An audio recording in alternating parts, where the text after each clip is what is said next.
¿Qué pasó con...?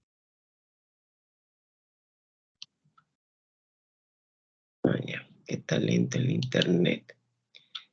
Bien, jóvenes, por favor, esto es para que ustedes vayan escuchando y viendo que son normas para la auditoría gubernamental, pero las mismas están basadas en las normas generales para hacer auditorías, o sea que no es cosa de otro mundo, ¿no? Es lo mismo. Comience el grupo 1. Buenas noches, licenciada. Okay. Bueno, buenas noches, licenciada. Buenas noches, compañeros. Nosotros somos el grupo 1, que vamos a explicar la norma 1, que está conformado por Erika Otondo, Ariana Escalante y mi persona, Gina Rúa. Bien. Perdón. La norma 1 dice que la auditoría debe planificarse de tal forma que los objetivos del examen sean alcanzados eficientemente. Lice, no puedo ver la pantalla. Perdón, ya. Disculpe, que estaba metiéndolo a uno atrasado. Ya. No pasa nada. Bueno, la planificación de la auditoría debe permitir un acuerdo desarrollado del resto de las etapas del examen, facilitando su administración y una utilización eficiente de los recursos humanos y materiales involucrados. En las tres no quiere decir que es la planificación, que la auditoría no puede tener un carácter rígido. El auditor gubernamental puede modificarse el programa de trabajo cuando el desarrollo del mismo se encuentre con circunstancias no previas o elementos desconocidos. Y cuando los resultados del trabajo indiquen las necesidades de hacer variaciones o ampliaciones a la metodología previamente. Bien, la planificación no debe entenderse únicamente como una etapa inicial o anterior a la ejecución del trabajo, sino que esta debe continuar a través de todo el desarrollo de la auditoría. Siguiente, gracias, Lisa. En el punto 4 tenemos que durante la planificación el auditor gubernamental debe considerar varios aspectos para elaborar una estrategia detallada que le permita alcanzar los objetivos de la auditoría. Bueno, en los incisos tenemos que términos de referencia antes de iniciar cualquier examen estarán debidamente definidos los objetos, el objeto, el tipo de informe a emitir, las revisiones adicionales o a ser aplicadas y el alcance de la revisión o efectuarse, así como las responsabilidades que el equipo de auditoría asume. En el inciso B tenemos que, como compresión de las actividades, el equipo de auditoría necesita disponer del nivel del conocimiento necesario sobre el giro o actividad y sector económico y social de la entidad a ser auditada, ¿no? Así como el ordenamiento jurídico, administrativo y otras normas legales aplicables y obligaciones. En el inciso C tenemos que el análisis de planificación consiste en la aplicación en un conjunto de técnicas tales como pruebas de razonamiento, análisis de tendencia y comparaciones. Sobre todo la información a ser auditada. Siguiente, por favor, Lice. Bien, tenemos áreas criticadas de auditoría, variaciones patrimoniales y presupuestarias significativos. Las áreas y unidades organizacionales y las operaciones y actividades más significativas y los cambios en las políticas contables y operativas. Como en el inciso D tenemos que es la importancia relativa o significativa, que es la magnitud o naturaleza de la cifra, que puede ser incluyendo una omisión de información financiera o individual en la combinación con otros errores que a la luz de las circunstancias que la rodean hacen probable que el juicio de una persona razonable que confiara en la información fuera influido por la cifra errónea o que su decisión sea afectada como resultado del error. Mi compañera va a explicar la siguiente diapositiva.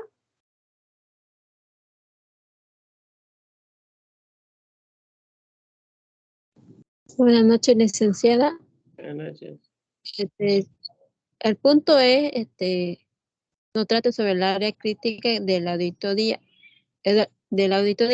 Según aquellas operaciones o actividades sobre que el auditor de gubernamental podrá realizar su énfasis o realizar su trabajo, ¿no?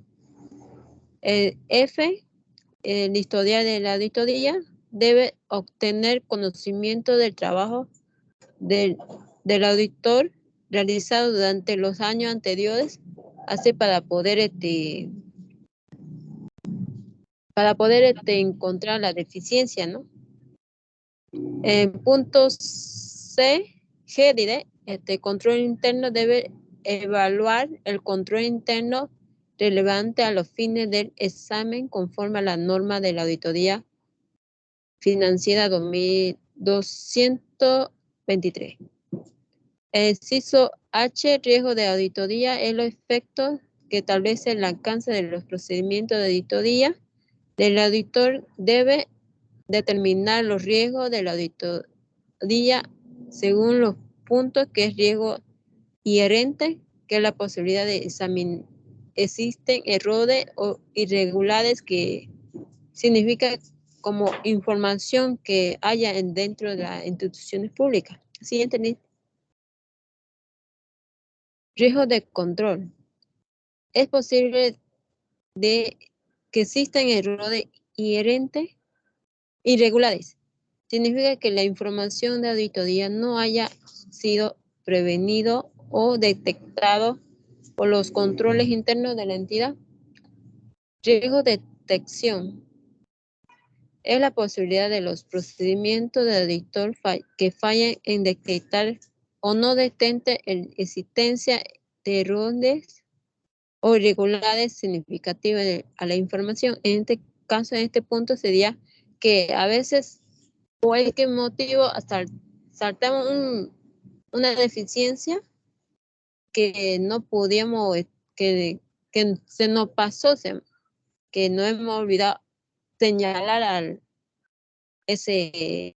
al plan o al trabajo, programa de trabajo. Después está el muestreo, que es para obtener la evidencia de auditoría. El auditor debe utilizar los posibles métodos de muestra estadístico. El J, programa de trabajo, define la naturaleza, la extensión y la oportunidad del procedimiento necesario para obtener evidencia competente y suficiente para respaldar opiniones en el auditor gubernamental. En este caso, en este punto, ellos recolectan todas las informaciones que puede servir así para poder demostrar su trabajo, que haya encontrado tanto la deficiencia que obtenieron. Inciso K, conforme al equipo y cronograma del trabajo.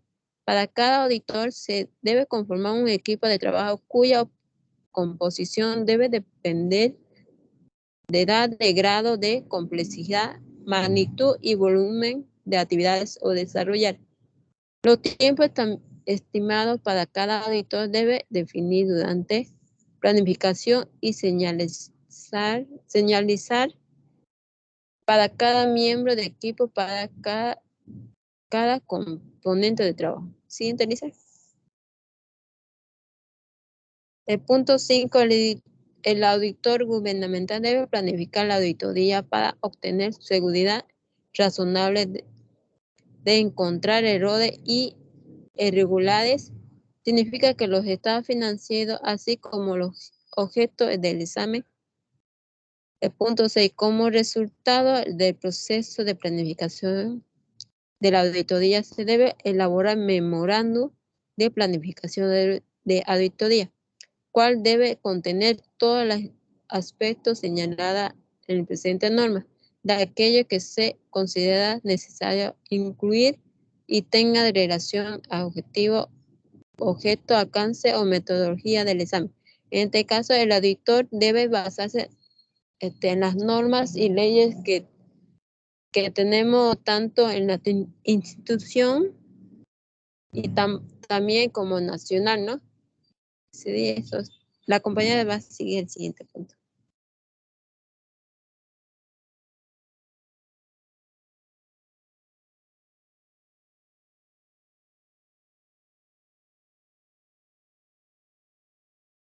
Ya.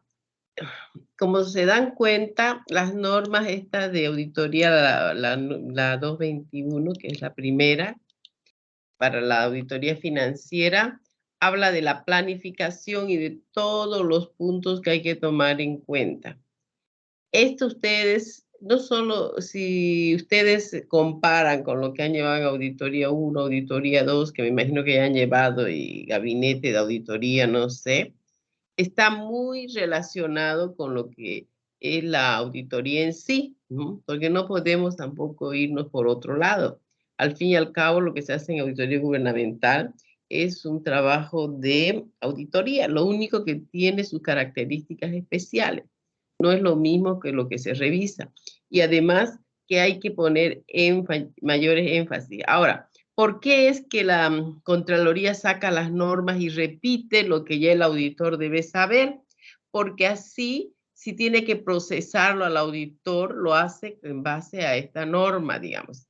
Es decir, si por causa de una mala planificación hay malos resultados en la auditoría, entonces para hacerle una responsabilidad administrativa, digamos en este caso a los auditores, entonces él se va a basar en lo que dice esta norma. ¿Por qué? Porque suponiendo un caso que no lo hubiese estudiado bien cuando estudió la materia, pero sí tenía la obligación de leerlas estas normas y tomar en cuenta todas las pautas que plantea aquí, ¿no? Por eso es que se hacen las normas y quizás ustedes, si ya las han leído, dicen, pero sabemos que así es la planificación. Sí, ¿no? Pero con esta norma se asegura la Contraloría de que el auditor tiene en su mano cómo debe hacer la planificación, ¿no? Y además homogeniza, digamos, ¿no? O sea, que todos van a leer la misma norma y no van a decir, yo me basé en una norma que hay en Estados Unidos, lo que sea, ¿no? Entonces, estos puntos, esto que está 1, 2, 3, son, digamos, con respecto a la planificación, ¿no? Entonces, lo que son, digamos, lo que indica, ¿no? ¿Qué es, digamos, lo que tiene que ir haciendo, ¿no? ¿A qué se refiere? Y cuando aquí, por ejemplo, habla de que la planificación no es exclusivo del inicio, o sea, no quiere decir que se hace una planificación y hay que respetarla y no se puede mover, no, dice el auditor, ¿no? Es trabajar durante toda la misma auditoría haciendo una corrección de la planificación, ¿no? Ahora, estos puntos que se refiere a, B, C, son todos los aspectos que al hacer la planificación el auditor debe considerar. De ellos están los términos de referencia, a eso se refiere qué es lo que va a auditar, qué va a informar y cuál es el alcance que tiene de su trabajo a realizar. El otro se habla acerca de las actividades que tiene la entidad y que el equipo de auditoría conoce acerca de las actividades que realiza esa entidad, ¿no? O sea, que entiende cómo se maneja, cómo es lo que hacen sus operaciones, cómo es lo que realiza, digamos, para poder ya hacer una planificación significativa con respecto a sus actividades. Entonces, también tiene que analizar la planificación que está haciendo de tal manera que incluya técnicas propias de la auditoría, como son las pruebas de razonabilidad cuando así lo requiera. A ver, alguien dígame, ¿cuál es una prueba de razonabilidad? A ver, que hayan llevado en auditoría. ¿No? ¿Se acuerda alguien?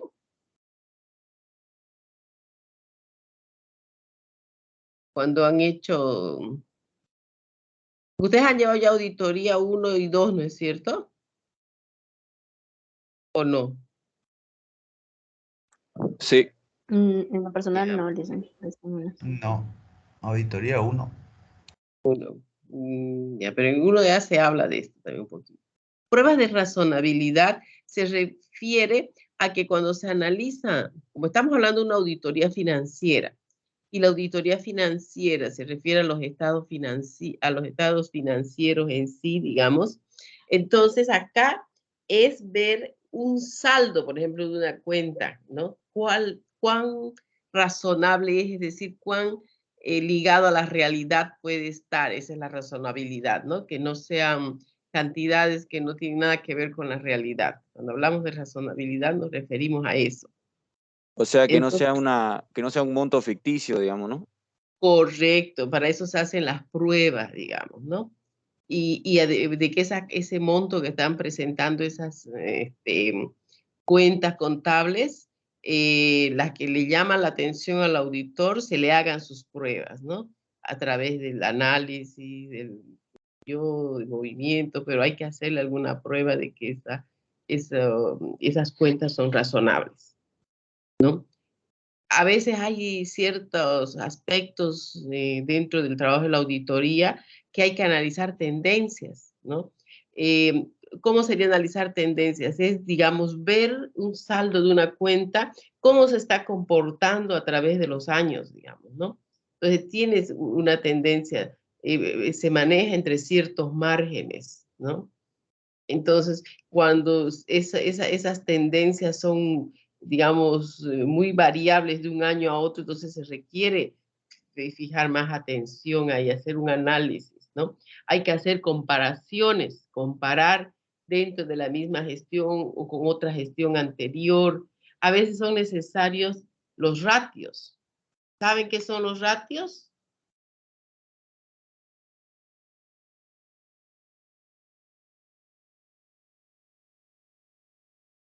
Los ratios se le dice a lo que se hacen de los índices de financieros, el de, ¿cómo se llama? El de liquidez, el de solvencia, todo eso son los ratios, a eso se le llama ratios, ¿no? O otros indicadores, ¿no? Entonces, eso es lo que hay que tomar en cuenta al hacer ¿no? También se debe revisar, ¿no? Y así como veo, si de repente hay que verlo para poder tener la certeza de los saldos de cuentas o de cómo está, digamos, la situación financiera y económica de la entidad, cuáles son esas áreas críticas de hacer la auditoría. Las variaciones patrimoniales, y aquí se ve además las presupuestarias significativas, cómo han variado, digamos, el patrimonio y el presupuesto, cómo varía de un año a otro, ¿no? También porque es importante hacer un análisis de las áreas y unidades organizacionales, porque todas las entidades públicas se dividen en diferentes áreas o unidades organizacionales, igual que la empresa privada, lo único que acá se encuentran más definidas su organización y su funcionamiento, ¿no? Y finalmente, hay que analizar, revisar cuáles son esas operaciones y actividades más significativas que ha tenido. Y si es que ha tenido cambios en las políticas contables y operativas, ¿no? Si ha habido algún cambio entre cómo se hacía la anterior gestión, cómo se hacía esta, ¿no? Los cambios pueden ser de tipo de método de evaluación de los inventarios, métodos de control de inventarios, todo eso es lo que hay que tomar en cuenta y analizar cuando se está haciendo la planificación, ¿no? Dicen una consultita. En Dígame. este caso, hablando ya de planificación, en este tema de la auditoría financiera, igual hay que tomar en cuenta los riesgos, tanto del inherente, de control y todo Eso ese es tema. lo que habla aquí más adelante. En el inciso H dice que también hay que tomar en cuenta los riesgos de auditoría y maneja los mismos riesgos que ustedes conocen. El riesgo inherente, el riesgo de control y el riesgo de detección, que son los 3 riesgos que pueden haber, ¿no es cierto? También se maneja. También en esta auditoría se ve el control interno. Hay que analizar, hay que evaluar el control interno que tiene, ¿no? Que ya lo va a explicar uno de sus compañeros porque hay una norma específica. También el historial que hay de los trabajos de auditorías anteriores, ¿no? Siempre hay que mirar, ver, digamos, ¿por qué? Porque principalmente si no es yo no he hecho esas auditorías anteriores, con mayor razón tengo que mirar los historiales, ¿no? Pero si ya yo soy la misma que vengo haciendo las auditorías, me imagino que mi equipo es el mismo, digamos, entonces se van a recordar, ¿no? Pero si no, yo lo primero que tengo que hacer al momento de planificar es ver el historial de auditorías, ¿no? Entonces, igual se analiza, ¿no? Ustedes han llevado riesgo, ¿no es cierto? El riesgo inherente es el que está ahí, digamos, ¿no? Que puede salir en cualquier momento, digamos, ¿no? El de control es el que se origina por un deficiente, de repente, sistema de control interno o de procesos que tenga la entidad, ¿no? Y de estos 3 riesgos, el de inherentes y de control, el riesgo que es, digamos, por así decirlo, culpable el auditor es el de detección, ¿no? ¿Por qué? Porque en los otros riesgos él va a analizar, pero en el de detección, el auditor es el que comete, digamos así, por decir, la falta al no detectar esos problemas que están habiendo, esas fallas que hay, ¿no? Esas irregularidades, ¿no? Digamos, si tuvieran que hacerle un proceso, sería por estos riesgos de detección, ¿no? Entonces, lógicamente, a los que hay que prestarle mayor atención, ¿no? Ahora, además, también hay que hacer muestreos, ¿no? Y, lógicamente, nuestro programa de trabajo, que vamos a hablar de eso después. Entonces, yo quería un poquito aclararles para que les quede claro lo que es el primer inicio de la planificación, ¿no? Que habla esto de la auditoría financiera. Sigamos con el grupo 2, que es la norma 2, ¿ya?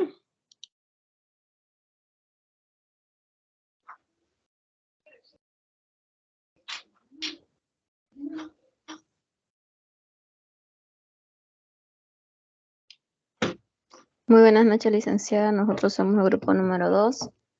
Prosiguiendo con la norma número 1, nosotros mencionaremos la segunda norma de auditoría financiera, que es supervisión. En el punto 1 nos menciona que el personal competente debe supervisar sistemáticamente y oportunamente el trabajo realizado por los profesionales que conformen el equipo de auditoría.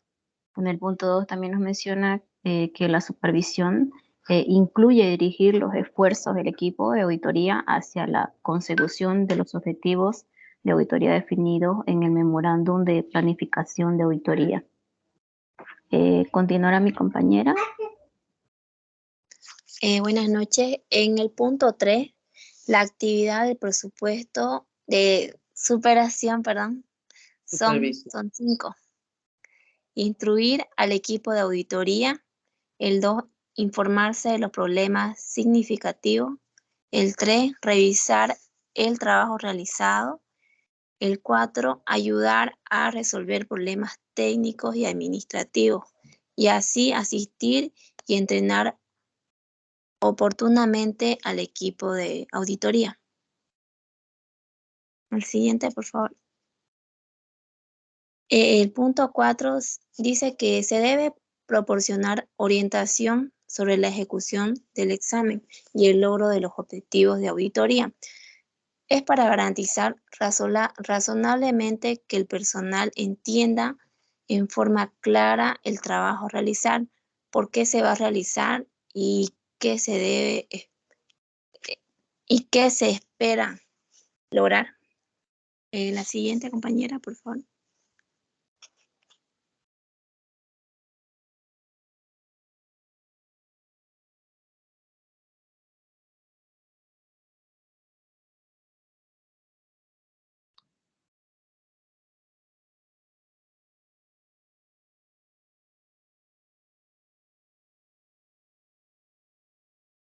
¿Qué talentazo ese?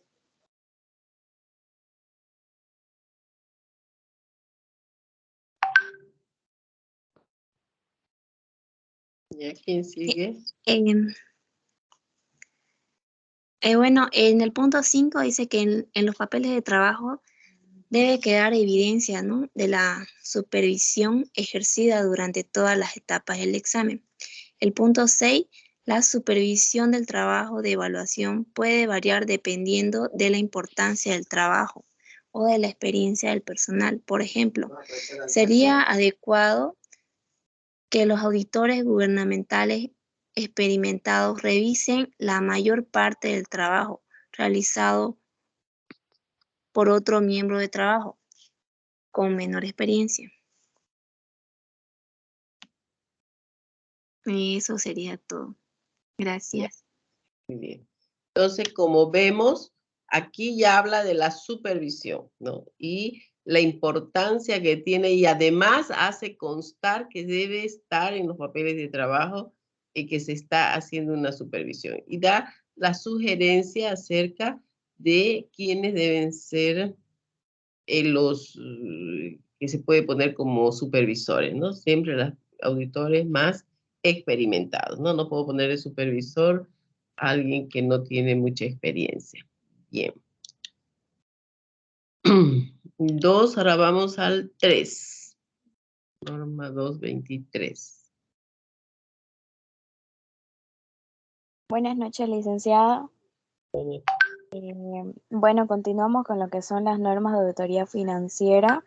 Este es el grupo 3. Mi nombre es Wendy Lizeth Virgón Mejía y va a continuar la exposición mi compañera Diana Jesús después de que le explique los primeros 3 puntos.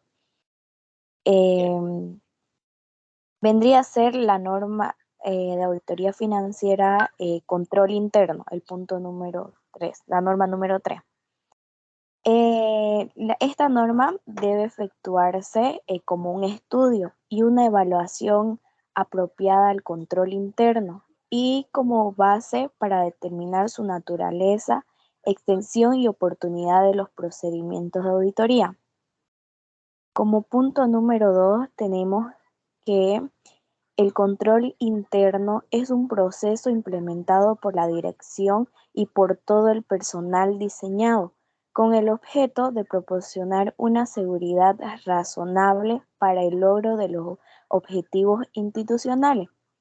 Estos instrumentos comprenden por el control interno previo, y el control interno posterior, que son incorporados en el plan de organización, incluyendo la unidad de auditoría interna y todos los métodos coordinados y procedimientos adaptados en la entidad para la consecución de los objetivos institucionales. También tenemos como el punto número 3 que la auditoría financiera otorga fundamental importancia a los controles internos que tienen relación directa e importante con los registros financieros, a efecto de evaluar dichos controles para determinar la naturaleza, extensión y oportunidades de los procedimientos de auditoría. En el punto número 4 va a continuar mi compañera. Bueno, continuando con el punto número 4, el estudio y evaluación del control interno nos incluye dos fases. Como en punto número 1 está el conocimiento y comprensión de los procesos y procedimientos establecidos en la entidad y del sistema de contabilidad. Como punto número 2 es comprobación de que los controles internos incorporados a los procesos y procedimientos de la entidad están siendo aplicados y funcionan como tal en la primera fase. Continuando con el punto 5, dice que estos resultados de evaluación del control interno deben documentarse en papeles de trabajo. Número 6, siguiente diapositiva, por favor. Y a la vez las deficiencias significativas resultantes del estudio y evaluación del control interno que dan lugar a la emisión de un informe de evaluación del control interno relacionado principalmente con el sistema contable. Eso sería todo, licenciado. Ya, muy bien. Entonces, ya esta norma nos habla específicamente de lo que es el control interno y qué es lo que debe evaluarse, ¿no? Es decir, todo aquello, como estamos hablando de auditoría financiera, hay que ver todo eso que están relacionados con la contabilidad. Porque no se olviden que es tan importante el control interno, porque si no no sabemos, no lo entendemos cómo funciona el control interno, pues no vamos a poder detectar las fallas, ¿no? que se presentan, o vamos a pensar que hay fallas donde no hay, ¿no? Entonces, por eso es importante entender cómo funciona el control interno. ¿Ya? El grupo 4 le tocaría. Ok, bien. Primeramente, muy buenas noches, estimada licenciada, queridos compañeros. Nosotros vamos a poner lo que viene a ser evidencia, ¿ya? Toda la evidencia que viene a ser correlativa a lo que viene a ser, en este caso, la cuarta norma, ¿no? De la auditoría financiera, que está basada directamente, ¿no? Vinculada a lo que viene a ser, en este caso, debe obtenerse, ¿no? La evidencia competente, como bien lo dice ahí, suficiente como base razonable, que justamente la licenciada estaba explicando este tema, razonable que vaya vinculado directamente a lo más directo a la empresa, ¿no? Para fundamentar la opinión, obviamente, el auditor gubernamental.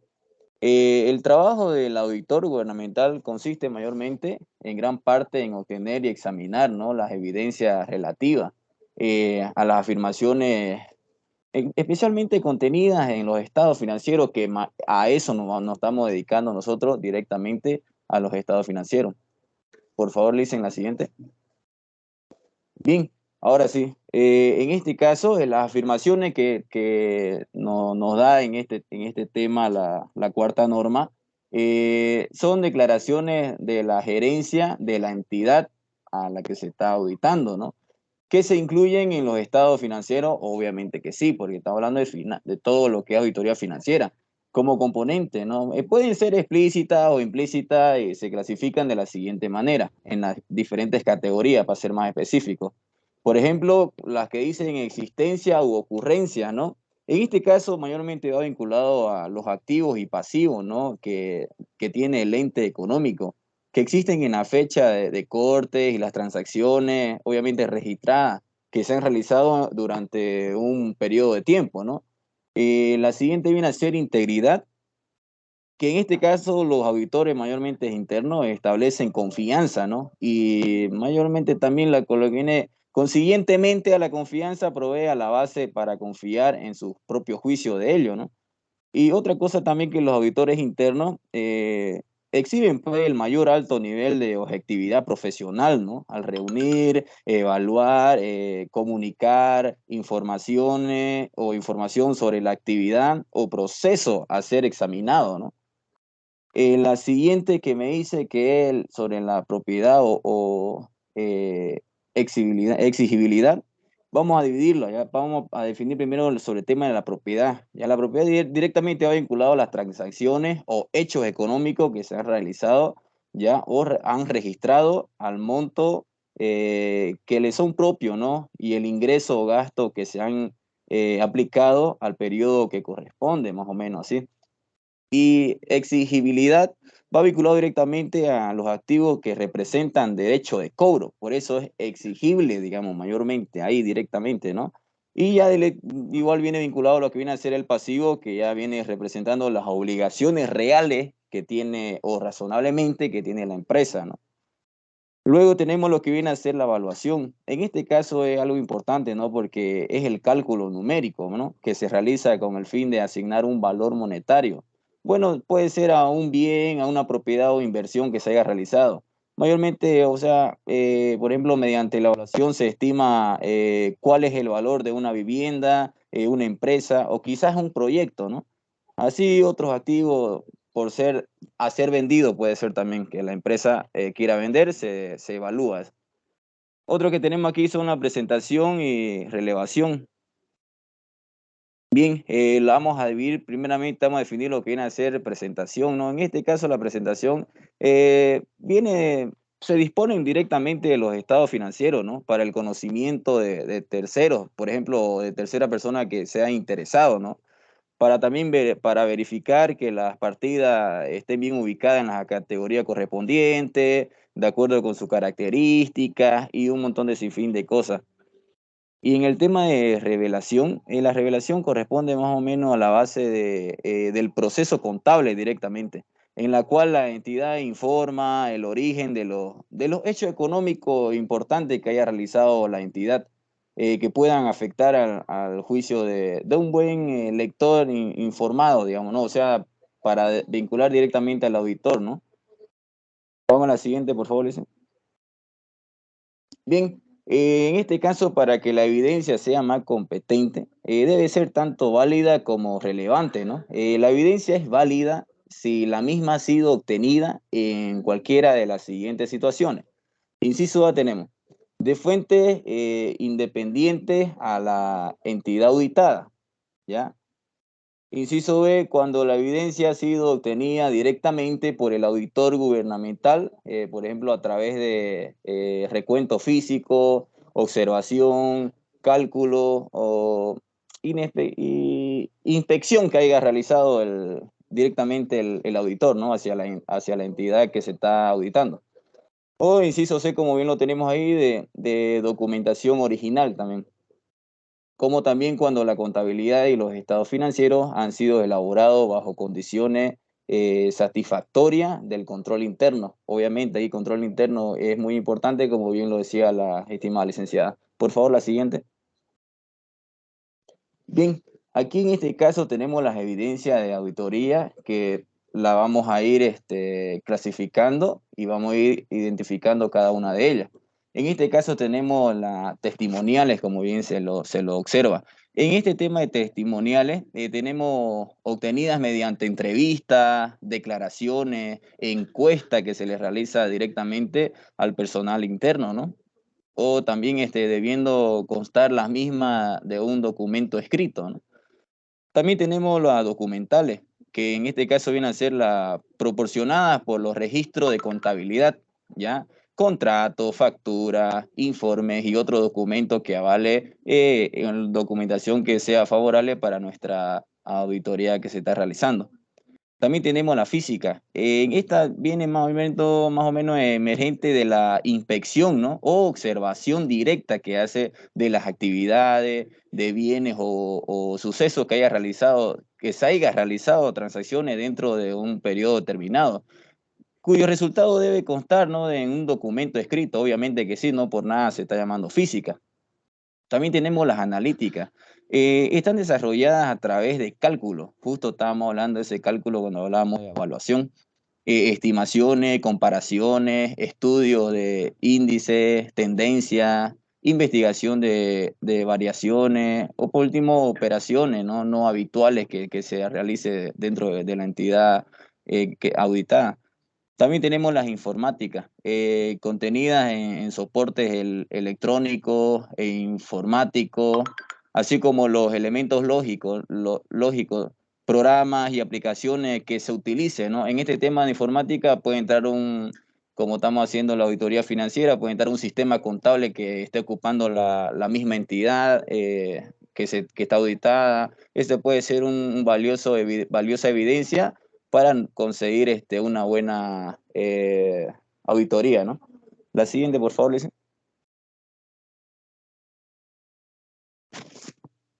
Ok, aquí vamos a entrar directamente a vincular lo que viene a ser los papeles de trabajo. En este caso, los papeles de trabajo son muy fundamentales. Voy a explicarlo un poquito antes de ingresar a lo que viene a ser el tema aquí de la diapositiva. Ya, los papeles de trabajo son documentos en el que el auditor registra los datos, informaciones obtenidas, ¿no?, a lo largo de su examen y los resultados obtenidos de las pruebas realizadas, las que le servirán al mismo auditor para poder elaborar su informe, ¿no?, o dictamen final que deberá presentar a la empresa o entidad, ¿no? Exactamente, esos son los papeles de trabajo que deben ser claros y concisos, ¿no?, respecto de la cuenta u operación a la que se refieran, ¿ya? Dicho todo esto, obviamente los papeles de trabajo tienen tres propósitos, ¿ya? Uno, que es proporcionar el principal sustento de informe de los auditores gubernamentales. Dos, que viene a ser permitir que los auditores gubernamentales ejecuten y supervisen la auditoría. Y por último, viene a ser permitir que otros revisen la calidad de la auditoría. Es decir, otra tercera persona que quiere entrar, ¿no?, a revisar cómo va yendo la auditoría correspondiente, ¿no? Siguiente, por favor, dicen. Ok. En este caso, los papeles de trabajo deben contener lo siguiente. Inciso A tenemos ahí. Los objetivos viene a ser el alcance, el procedimiento, incluyendo cualquier criterio de muestreo utilizado. Inciso B, la documentación del trabajo realizado para sustentar conclusiones y juicios significativos, incluyendo descripciones de las transacciones y registros, o sea, versión, vigencia, código, norma de auditoría financiera, examinados que permitan a un auditor gubernamental experimentado examinar las mismas, ¿no?, las mismas transacciones y registros que se haya realizado en un periodo determinado dentro de la entidad que está siendo auditada. Tenemos también las recomendaciones, ¿no?, de si es que corresponde, ¿no? No es directamente a recomendar, ¿no?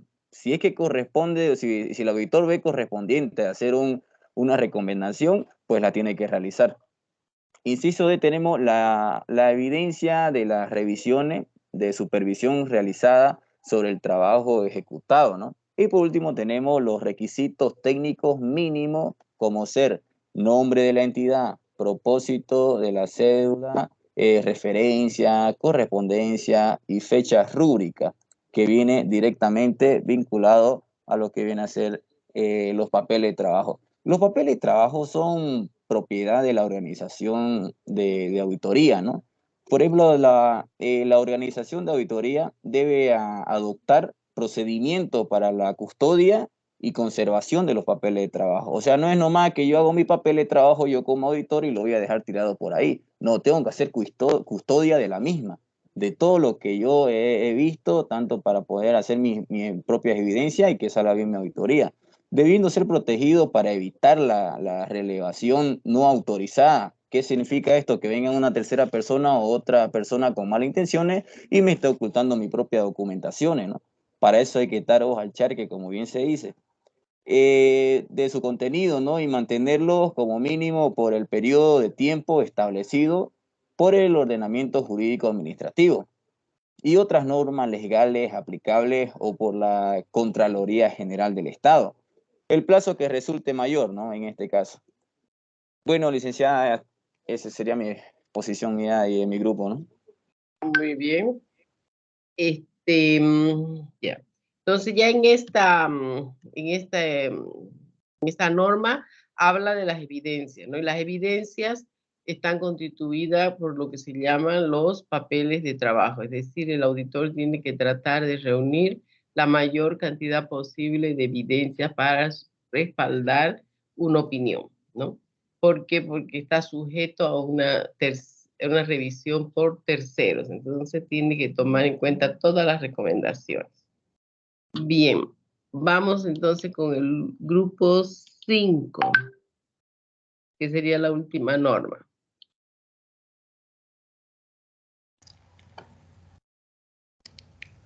Licenciada, buenas noches compañero.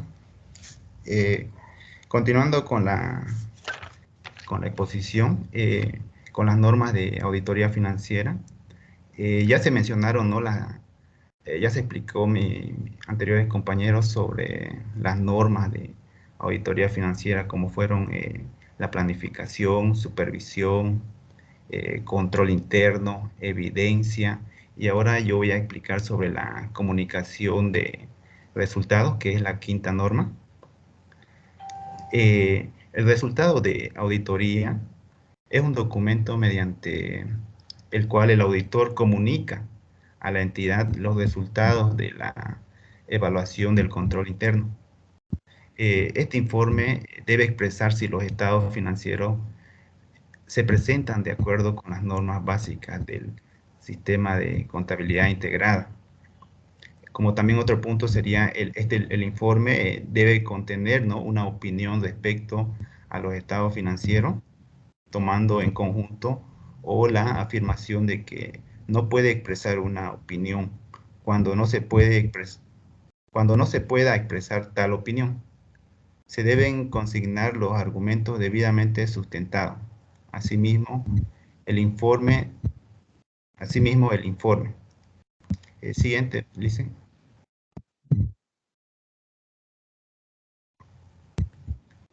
El contenido básico de un informe estándar sin salvedades. Cuando hablamos de un informe sin salvedad, se refiere a que cuando el auditor realizó la revisión de los estados financieros, estos fueron presentados, ¿no?, correctamente de acuerdo a las normas mencionadas anteriormente por mis compañeros. En otras palabras, se puede decir que no se encontró irregularidades en el informe y que estas fueron elaboradas, ¿no?, según las normas que corresponden y mencionadas, como les decía anteriormente, por cada uno de los grupos que ha expuesto. Así, este informe cuando se presenta este informe sin salvedades, debe contener lo siguiente. Debe tener un título, un destinatario, un párrafo introductorio. Dentro de esto incluye la identificación de los estados financieros, la declaración de que los estados financieros son de responsabilidad máximo ejecutivo de la entidad. En otras palabras, el informe debe estar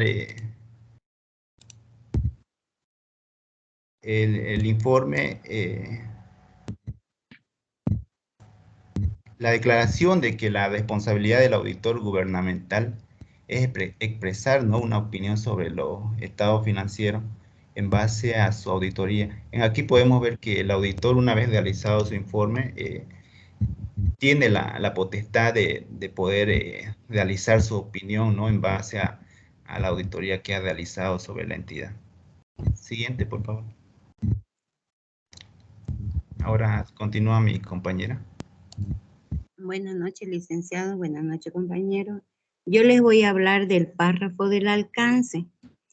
Esto incluye que la auditoría se condujo de acuerdo con las normas de auditoría gubernamental.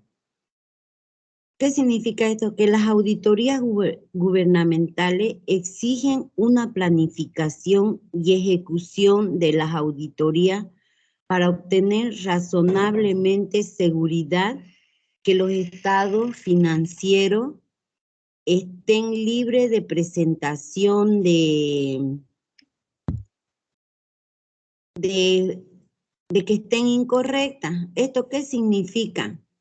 La planeación de una auditoría no puede tener, o sea, el auditor gubernamental debe estar preparado para modificar el periodo de la auditoría o los programas de trabajo cuando el desarrollo del mismo se encuentre con circunstancias no previstas o elementos desconocidos y cuando los resultados del trabajo indiquen la necesidad de modificar los aspectos citados.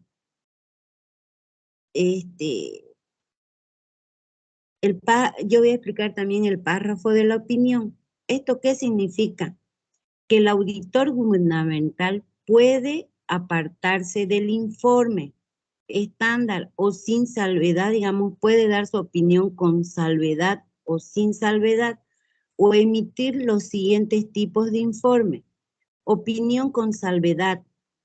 Esto se refiere cuando se ha aprobado, se ha visto desviaciones a las normas básicas del sistema de contabilidad integrada, limitaciones al alcance del trabajo que no afectan de manera sustancial la presentación razonable de los estados financieros en su conjunto, o también puede dar una opinión adversa o negativa. ¿Qué significa esto? Cuando determina que las desviaciones en la aplicación de las normas básicas del sistema de contabilidad integrada afectan de manera sustancial a los estados financieros y su conjunto. ¿Esto qué significa? Que el auditor también puede dar opiniones desfavorables. ¿Qué significa eso? Que nuestros estados financieros no presentan razonablemente el resultado de las operaciones o variaciones en el patrimonio o los cambios en la situación financiera de conformidad con los principios de contabilidad generalmente aceptados. Después, en algunas circunstancias, el auditor gubernamental, sin afectar su opinión, desea enfatizar ciertos aspectos relacionados con los estados financieros que considera que son de interés para los usuarios. Eso es que podemos hablar nosotros, Licen, de la norma 5. Bien. Ya en realidad la norma 5 habla de cómo se debe hacer el informe. Y si ustedes lo analizan con respecto al que se hace es lo mismo, ¿no? El informe estándar tiene un título, a quién va dirigido y habla qué es lo que mínimamente debe contener cada párrafo, los 3 párrafos principales que tiene un informe de auditoría, ¿no? Que es el introductorio, donde ahí hay que poner qué estados financieros se han revisado, ¿no? O sea, se debe mencionar los que se han analizado. Además, se debe decir ahí en ese párrafo introductorio de que esos estados financieros son responsabilidad de la MAE, ¿no? Exclusivamente de la MAE, pero a continuación también hace la declaración de que la responsabilidad del auditor es solo expresar una opinión, ¿no? Entonces, eso sí o sí tiene que ir en el informe, es lo que menciona. Después, el segundo párrafo, que es el de alcance, sí o sí se tiene que poner que se ha hecho la auditoría de acuerdo con las normas, hay que escribirlo tal y como dice acá, ¿no? Y estas dos cosas que dice aquí deben ir en el informe de auditoría, así como se están poniendo. Eso es lo que quiere decir esto, ¿no? Pues dice, incluye las siguientes declaraciones. Puede que si quiere usted le ponga otras cosas, pero estos 2 párrafos sí tienen que ir, estas 2 declaraciones. Usted ya después en ese párrafo de alcance le puede aumentar cualquier otra cosa, pero estos 2 tal y como está aquí, tiene que ir, sí o sí. Lo mismo que en el de introductorio también tienen que ir, sí o sí, estas 2 declaraciones. Y finalmente, ya viene el párrafo de opinión que ustedes conocen, donde es de acuerdo al tipo de resultado que tiene la auditoría, ¿no? Entonces, como ustedes ven, han visto todas las normas, no son absolutamente nada diferente a lo que ustedes han estudiado en las materias de auditoría. lo único que se los repite, se los recalque, se lo pone como norma aquí, es para que le quede claro a los auditores gubernamentales qué es lo que tienen que respetar, ¿no? Que no es lo mismo que sucede en la parte privada, ¿no? La empresa no le entrega un manual, ¿no? Le dice, usted me va a hacer así como dice esto para que yo esté seguro de que usted ha hecho bien su trabajo. Confíe en los conocimientos que tiene el auditor. Acá, digamos, simplemente le pone por escrito todo lo que tiene que presentar en la auditoría financiera como mínimo, ¿no? Y respetarlo. ¿Por qué? Porque dentro de la gubernamental existen los procesos, ¿no? Que son, ya saben, responsabilidad administrativa, ejecutiva, civil y penal, que también son para los auditores de entidades públicas. No sé si tienen alguna pregunta, algo, y yo les voy a dar una recomendación, jóvenes. Tienen que leer, están muy flojos para leer, y ustedes ya están casi a salir de su carrera. Ustedes ya tienen que manejar un lenguaje más técnico para hablar, tienen que tener unos conocimientos básicos, ¿no? No, yo sé que a veces se olvida uno de un mes para el otro, pero si ustedes siguen leyendo, siguen empapándose de los conocimientos, entonces no les va a costar dar su examen de grado, ¿no? Pero si es como yo lo veo aquí, que les pregunto cosas que han llevado en auditoría 1 y hay algunos estudiantes aquí que es su última materia, deberían así manejar todos esos términos, todos esos conceptos. Porque si no, ¿cómo? Cuando se preparen para su examen de grado, va a ser como que comiencen a estudiar de nuevo la carrera, ¿no? Y es difícil en 3 meses estudiar todo lo que ha aprendido en 5 años. Entonces, ustedes tienen nomás que, para los que les falta mucho, tienen que dedicarle un poquito de tiempo a leer. Tienen tanto material, ustedes tienen allí incluso el material que les ponen sus docentes. Aparte de eso, hay una biblioteca virtual en la universidad. Tienen videos en internet que pueden mirar, escuchar, ¿no? Así, digamos, reunirse en grupo para compartir, porque no se olviden que de acuerdo a los conocimientos que ustedes tengan, es la calidad de profesionales que van a ser, ¿no? Entonces, ustedes tienen que siempre pretender hacer lo mejor posible. No se olviden que eso es la excelencia, es hacer lo mejor que yo puedo algo. Entonces, jóvenes, no quiero caerles pesada ni parecer cura aconsejándoles, pero necesitan ustedes un poquito más leer, empaparse más de conocimientos, ¿no? De poder, digamos,